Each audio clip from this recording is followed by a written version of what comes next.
Good morning students. मैं बाबूराव सम्मान teacher training centre से आज मैं DED-SC ID semester 4 paper number 12 teaching methodology subject से unit 5.3 different approaches and techniques of teaching Hindi और रीजनल लैंग्वेज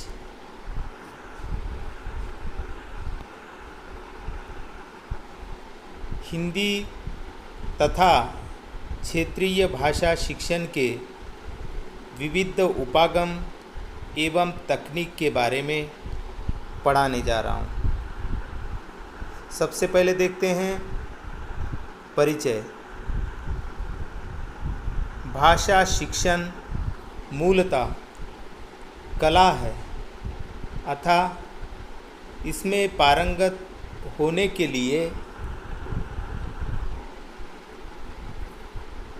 प्रतिभा के साथ साथ अध्ययन, प्रश्न, प्रयोग तथा अभ्यास की आवश्यकता होती है। भाषा का शिक्षण अन्य विषयों के शिक्षण की अपेक्षा कहीं अधिक महत्वपूर्ण है, क्योंकि भाषा शिक्षण से न केवल विनिमय तथ्यों की ही जानकारी प्राप्त होती है,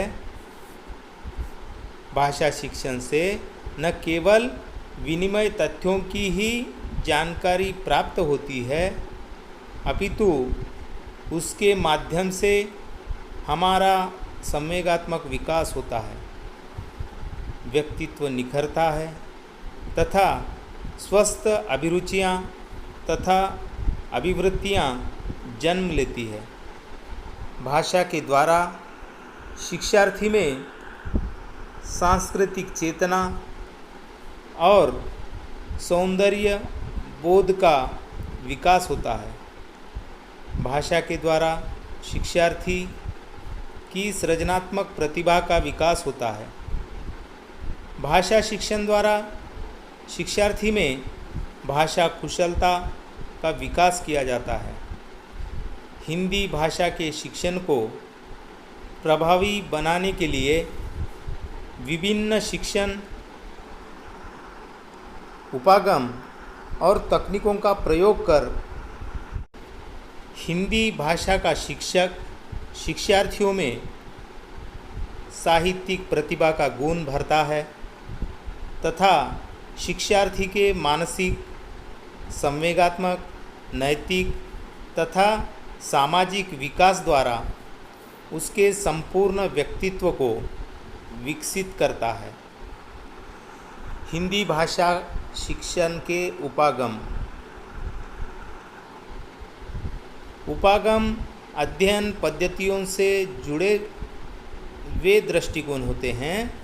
उपागम अध्ययन पद्धतियों से जुड़े वे दृष्टिकोण होते हैं जो ये बताते हैं कि परीक्षण विधि में उन विधियों को कैसे समझा या समझाया जा सकता है।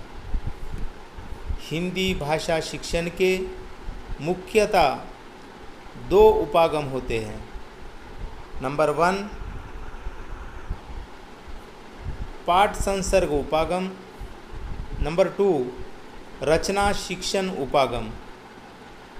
हम सबसे पहले देखते हैं पाठ संसर्ग उपागम। पाठ संसर्ग उपागम में भाषा के तत्वों जैसे ध्वनि, शब्द, अक्षर, वाक्य के प्रयोगात्मक एवं क्रियात्मक शिक्षण का ज्ञान और प्रयोग का प्रचुर अवसर मिलता है तथा हिंदी भाषा के शिक्षक द्वारा पाठ का अध्ययन कराते समय शिक्षार्थी को इन तत्वों का ज्ञान प्रदान किया जाता है। पाठ संसर्ग में हिंदी भाषा शिक्षण के निम्नलिखित चरण हैं।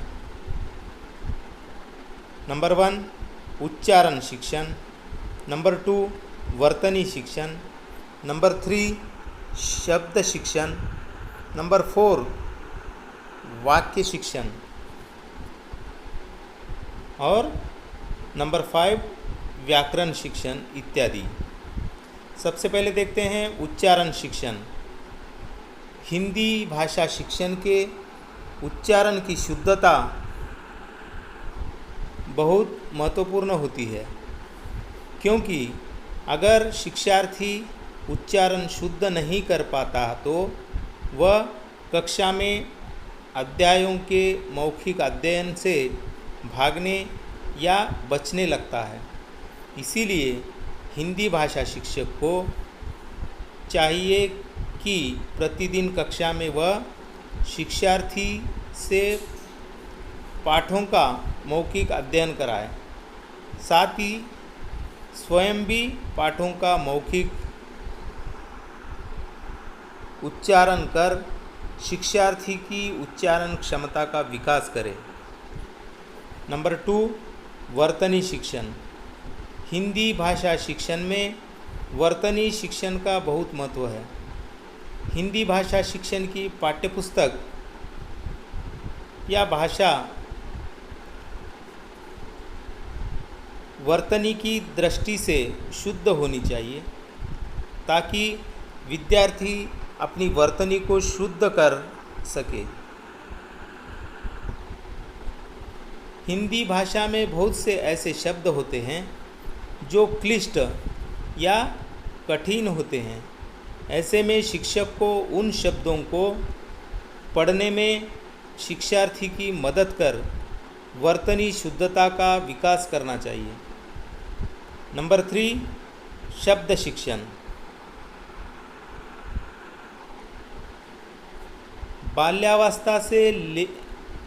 बाल्यावस्था से ही शिक्षार्थी को परिवार तथा समाज के परिवेश से लगातार छोटे छोटे शब्दों का ज्ञान होता रहता है, किंतु जब शिक्षार्थी विद्यालय जाता है तब शिक्षक पाठ्यपुस्तकीय शब्दों का ज्ञान कराता है। छोटे छोटे शब्दों जैसे 2 अक्षर के शब्द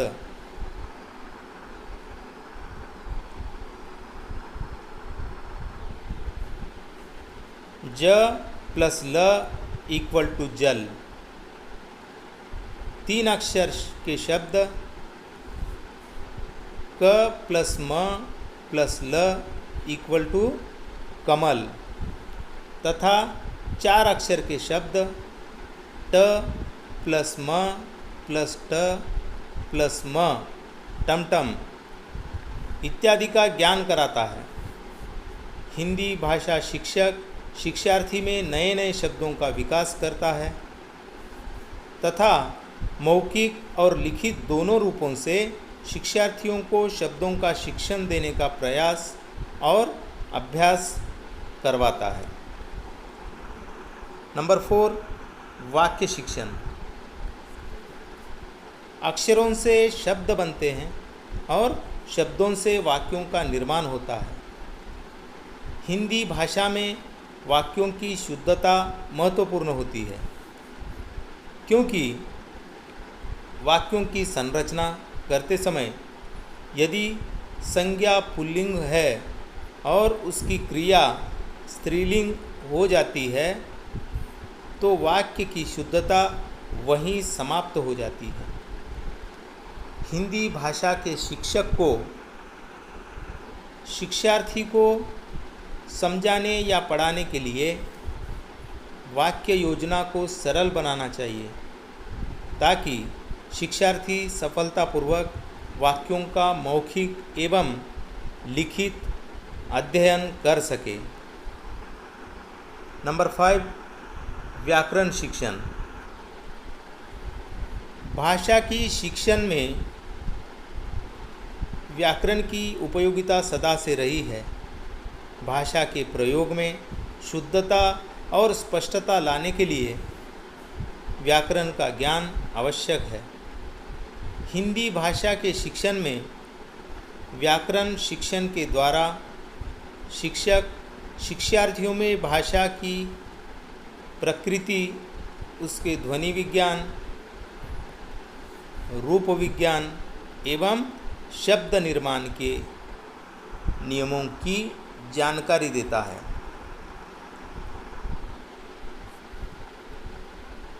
अब दूसरा उपागम देखते हैं। दूसरा उपागम है रचना शिक्षण उपागम।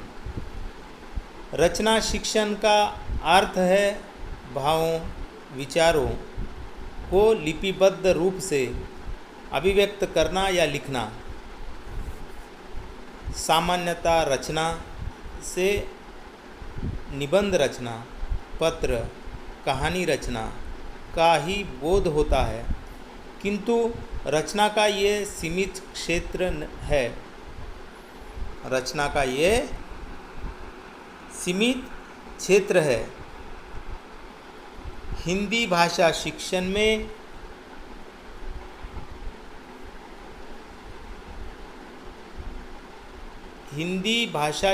में रचना शिक्षण से तात्पर्य है वाक्य रचना,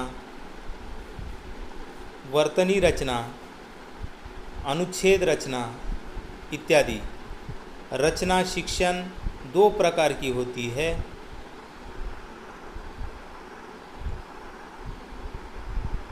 पहला है मौखिक रचना शिक्षण, बोलकर विचार प्रकट करना। दूसरा है लिखित रचना शिक्षण, लिखकर विचार प्रकट करना। इसके अतिरिक्त भाषा शिक्षण में सैद्धांतिक रूप से भाषा शिक्षण प्रक्रिया में सुधार लाने,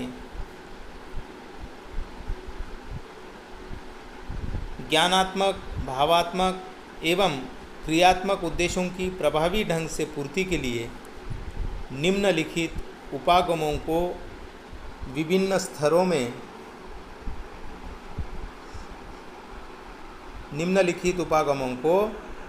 स्तरों के अनुरूप अपनाया जाता है।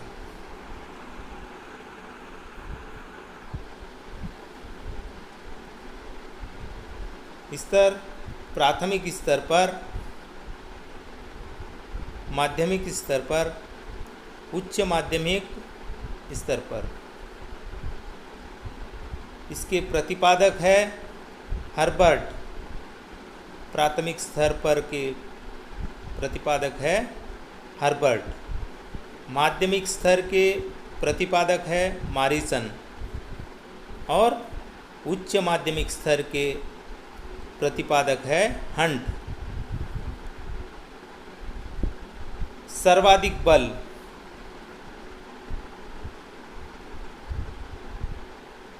प्राथमिक स्तर पर स्मृति पर सर्वाधिक बल होता है। माध्यमिक स्तर में अवबोध पर सर्वाधिक बल होता है। उच्च माध्यमिक स्तर में चिंतन पर अधिक बल दिया जाता है। अब सबसे पहले देखते हैं हर्बर्ट का शिक्षण उपागम। 1998 में अमेरिकी शिक्षा शास्त्री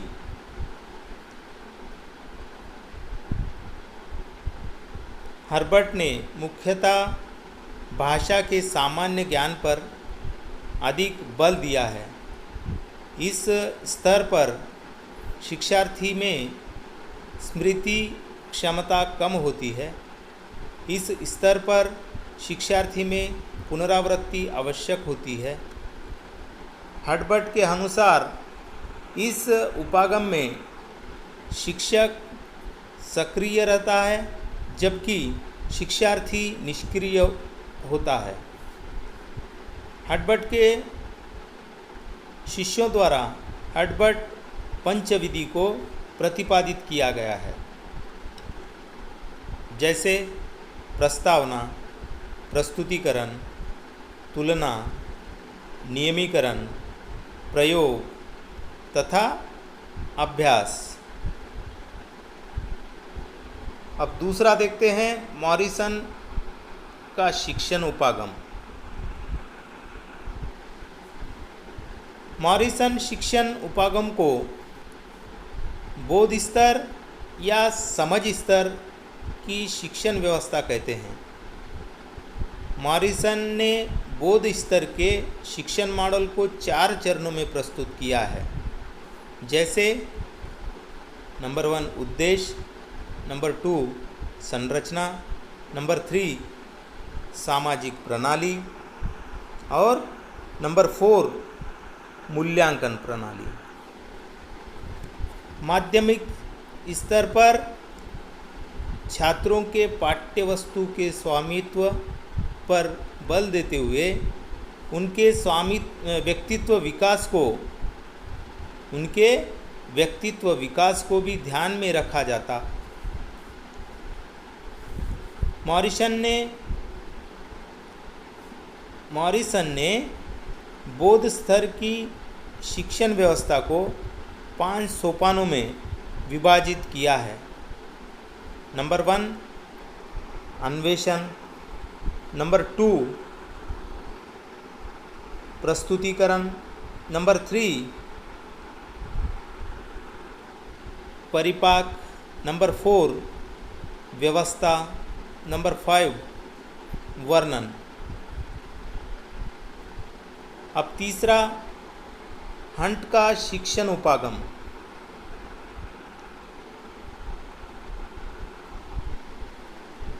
हंट का शिक्षण उपागम उच्च माध्यमिक स्तर के शिक्षार्थियों से संबंधित है।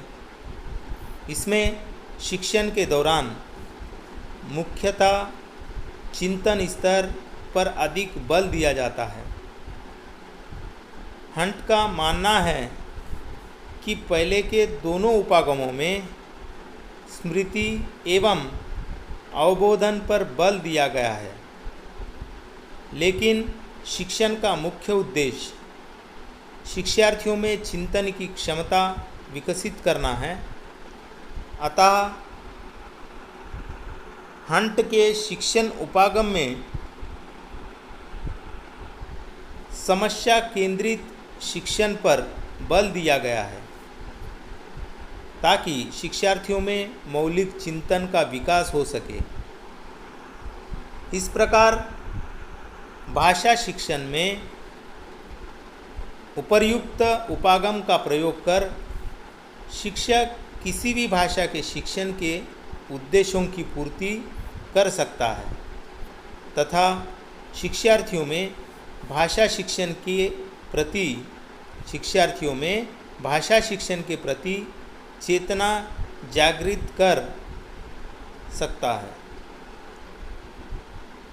अब देखते हैं हिंदी भाषा शिक्षण की विभिन्न तकनीकी। जिस ढंग या तरीके से शिक्षार्थी को ज्ञान प्रदान करता है उसे शिक्षण विधि या तकनीक कहते हैं। हिंदी भाषा के शिक्षण में शिक्षक को भाषा की वैज्ञानिकता एवं उसके तर्क सम्मत रूप को जानने के लिए शिक्षार्थी को साहित्यिक एवं व्यावहारिक तथा व्याकरणिक सभी का अध्ययन करवाना चाहिए। हिंदी भाषा शिक्षण के लिए विभिन्न तकनीकों का प्रयोग किया जाता है, जैसे कि नंबर 1 पाठ्य पुस्तक विधि या तकनीकी। इस तकनीकी या विधि में पाठ्य पुस्तक प्रमुख होती है। हिंदी भाषा का शिक्षक कक्षा के अनुरूप निर्धारित पुस्तकों का अध्ययन करवाता है तथा पुस्तक में दिए गए नियमों तथा पाठों की व्याख्या करता है तथा शिक्षार्थी पुस्तकों के नियमों तथा पाठों को कंठस्थ करते हैं।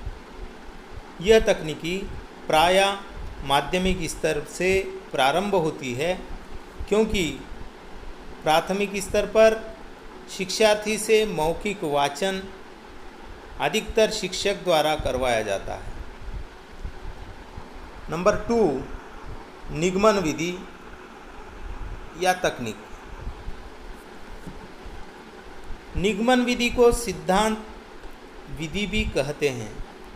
निगमन विधि में पहले नियम या परिभाषा बताकर बाद में उदाहरण देकर सिद्धांत को स्पष्ट किया जाता है।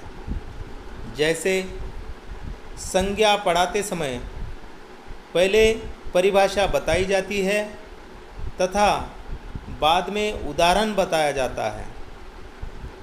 इस विधि में सामान्य से विशिष्ट या यह नियम से उदाहरण की ओर शिक्षण सूत्रों का अनुवर्तन किया जाता है। इस विधि में शिक्षार्थी से सिद्धांतों तथा परिभाषाओं को रटने में जितना ध्यान देता है, उतना भाषा प्रयोग की शुद्धता पर नहीं। इसीलिए यह विधि शिक्षार्थी के लिए अरुचिकर होती है। अब तीसरी विधि है आगमन विधि या तकनीक। यह विधि निगमन की उल्टी विधि है। इस विधि में शिक्षार्थी के समक्ष कुछ उदाहरण प्रस्तुत कर उनके विश्लेषण द्वारा सामान्य सिद्धांत निकलवाए जाते हैं। सामान्य सिद्धांत निकलवाए जाते हैं। आगमन विधि विशेष से सामान्य की ओर तथा स्थूल से सूक्ष्म की ओर शिक्षण सूत्रों के प्रयोग में लाया जाता है। जैसे हिंदी भाषा शिक्षण में संज्ञा की परिभाषा बताने से पहले उसके उदाहरण जैसे व्यक्ति, वस्तु और स्थान का विभाजन शिक्षार्थियों को पहले समझाना, यह विधि शिक्षार्थियों के लिए रुचिकर होती है। नंबर 4, विश्लेषण एवं संश्लेषण विधि या तकनीक। आगमन विधि के अंतर्गत 2 विधियों का प्रयोग अंतर्भूत है। पहला विश्लेषण विधि एवं संश्लेषण विधि। आगमन विधि से उदाहरण प्राप्त कर लेने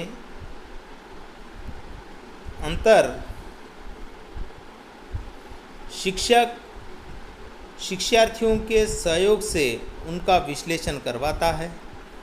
जैसे दीर्घ संधि का नियम सीखते समय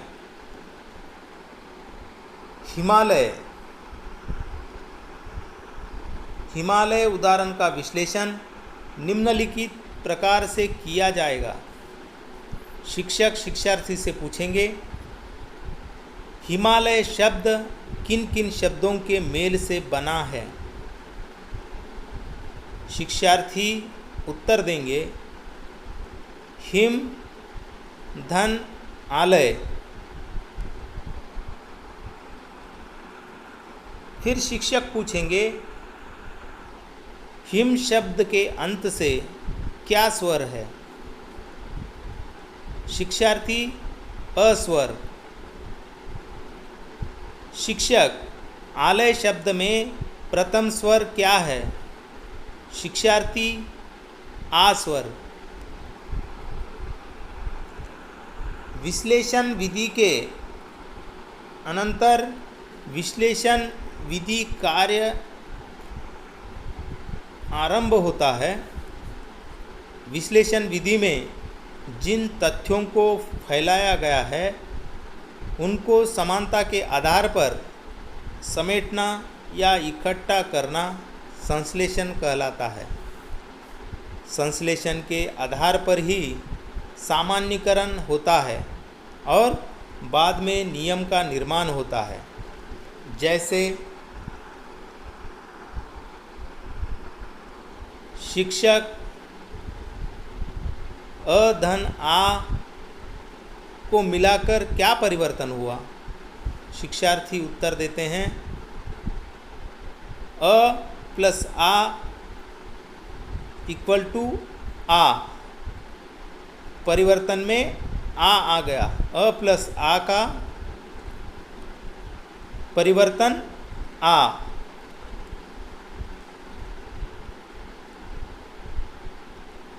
इस प्रकार इस विधि में निम्नलिखित सोपानों का अनुसरण किया जाता है।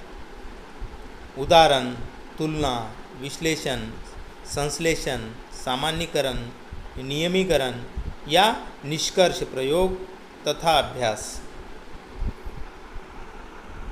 पांचवी तकनीकी पाठ संसर्ग।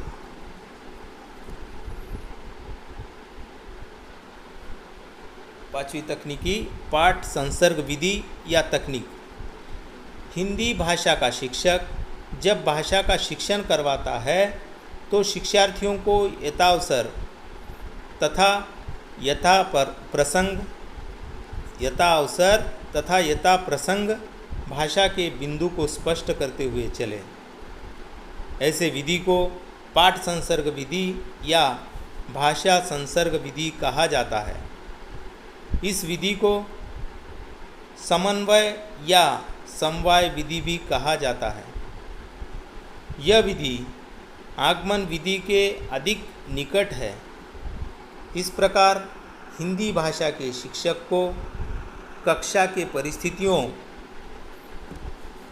तथा शिक्षार्थियों की क्षमता एवं स्तर के अनुकूल भाषा शिक्षण विधियों का चयन कर भाषा के शुद्ध रूप के शिक्षण से शिक्षार्थियों के भाषा के साहित्यिक एवं व्यावहारिक ज्ञान का वर्धन करना चाहिए। आज का टॉपिक यहीं पर समाप्त होता है। आज के टॉपिक में हमने हिंदी तथा क्षेत्रीय भाषा शिक्षण के उपागम एवं तकनीक के बारे में चर्चा किया। हिंदी भाषा के दो उपागम जैसे कि पाठ संसर्ग उपागम और रचना शिक्षण उपागम। नंबर 1 पाठ संसर्ग उपागम और दूसरा रचना शिक्षण उपागम के बारे में चर्चा किया। हिंदी भाषा शिक्षण की तकनीकों में हमने 5 प्रकार की तकनीक जैसे पाठ्य पुस्तक विधि, निगमन विधि, आगमन विधि, विश्लेषण एवं संश्लेषण विधि, पाठ संसर्ग विधि इत्यादि विधियों के बारे में या तकनीकों के बारे में विस्तृत रूप से चर्चा किए हैं। इसी टॉपिक के आधार पर मैं आप लोगों के लिए 2 प्रश्न दे रहा हूं।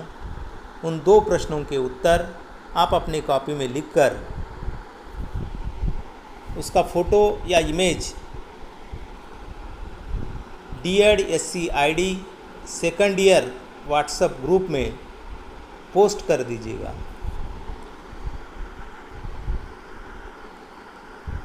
प्रश्न नंबर 1,